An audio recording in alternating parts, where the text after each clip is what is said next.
Wa alaikum salam wa rahmatullahi wa barakatuh. Dan uwa da ya tambaya kan hukuncin kallon fina-finan batsa. Dan uwa musulmi, kallon fina-finai na batsa ko kuma kallon mata ko da a waje ne, wannan abu ne wanda shari'ar musulunci ta haramta shi. Shi yasa Allah ya ce a cikin Alƙur'ani, wa qul lil mu'minina yaghuddu min absarihim wa yahfazu furujahum. Allah ya ce ka gaya ma mutanen da suke masu imani, kai manzo Allah sallallahu alaihi wasallama, su mayar da ganin su a ƙasa. Kada mutum ya saki idanun shi hatsa-hatsa ya rinka kallon ababen da bai halatta ba ya kalla. Sai Allah ya ce kuma su kiyaye al'aurarsu daga zina. Malamai suka ce alaƙar da ke tsakanin cewa da Allah ya mutum ya kiyaye ganin shi sannan kuma ya kiyaye al'aurar shi, ya haɗa su a aya ɗaya, saboda kallace-kallacen mata da kallon al'aurar waɗansu ta hanyar fina-finan batsa ko abin da ya kama da haka, wannan hanya ce da kafa da ke jan mutum zuwa ga zina. Sai ka ga mace ka ƙure ta da kallo ta birge ka, sai ka ji zuciyarka na sha'awarta, a lokacin sai ƙoƙarin samun kusanci zuwa gare ta har ya kai inda shedan zai haddasa fitina tsakanin mutum da ita. Shi yasa annabi sallallahu alaihi wa alihi wa sallama ya tabbatar da cewa idanu suna zina. Zinar ido ita ce mai kallon haramun din. Sannan ya kai dan uwa musulmi, mutum ya san da cewa gani da ji da hannaye da sauran gaɓoɓin da Allah ya baka wannan ni'ima ce, wadda wannan ni'ima ɗin Allah yana baiwa wanda ya ga dama ita ne daga cikin bayan shi. Ya baka ido ba don ka saba mai ba, sai don wannan ni'imar kai aiki da ita wajen bautar Allah. Wani yana can watakila ya hika imani, ya hika jin tsoron Allah, amma Allah ya halicce shi baya gani. Kai da Allah ya baka wannan ni'imar, maimakon ka gode ma Allah, ka bauta ma Allah ta hanyar wannan ni'imar, sai ka butulce, sai ya zamanto kana sabon Allah da ita. Wannan butulci ne ga Allah. Allah ya gayi cewa la in shakartum la azidannakum wa la in kafartum inna azabi la shadid. Allah madaukakin sarki yake cewa idan kuka yi godiya akan ni'imar da na baku, to Allah ya ce sai in ƙara muku.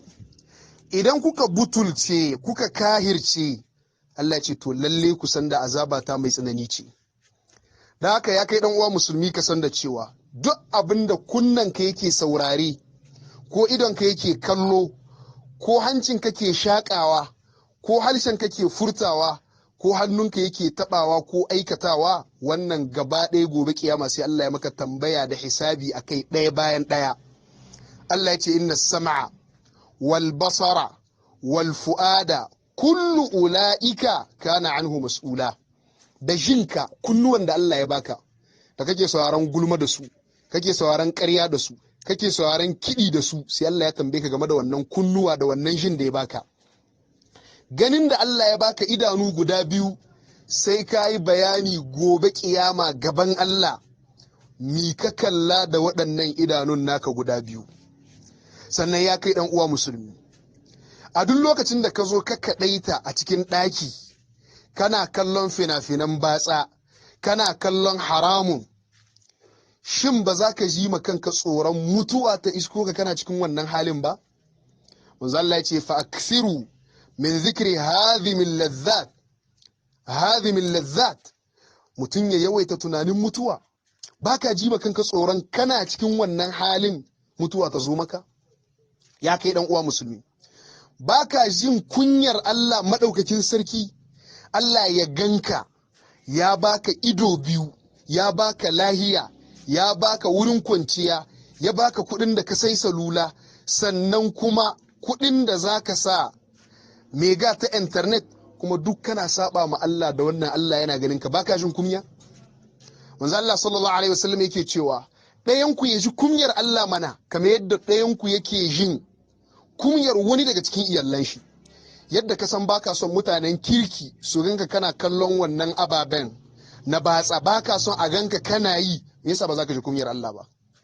Wanda ɗabi'a ce daga cikin ɗabi'un munafikai, suna ɓoye ma mutane saɓonsu da zunubansu amma ba su ɓoye ma Allah, ma'ana ba sa nisantar saɓo.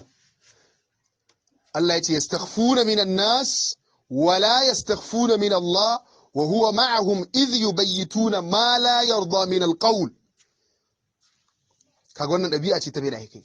Sannan Annabi sallallahu alaihi wasallam ya bada labari yake cewa akwai waɗansu mutane gobe ranar tashin kiyama wanda za su zo da ayyuka manya-manya kamar falalan duwatsu, amma manzo Allah ya ce Allah zai sheke wannan aikin nasu ya maida shi kura a bar shekewa. Sau ba ne ya tambaya Annabi su wane ne waɗannan mutanen, dan kada mu kasance cikin su ko kada mu rinka aikata irin ababen su. Manzo Allah ya ce mutane ne daga cikin ku masu irin hatunku, yace sai dai idan sun kadaita sun keɓanta inda babu ganin kowa, inda mutane ba sa ganin su, sai su rinka keta alhormar haramun da Allah ya haramta, kallon fina-finan batsa, sauraron kaɗe-kaɗe, zinace-zinace da abin da ya kama da wannan. A duk lokacin da kake ɓanta kana kallon waɗannan ababen, ba ka jin kumiyar akwai mala'iku tare da kai wanda suke rubuta abin da kake aikatawa? Wa inna alaikum lahafizin kiraman katibin ya'lamuna ma taf'alun.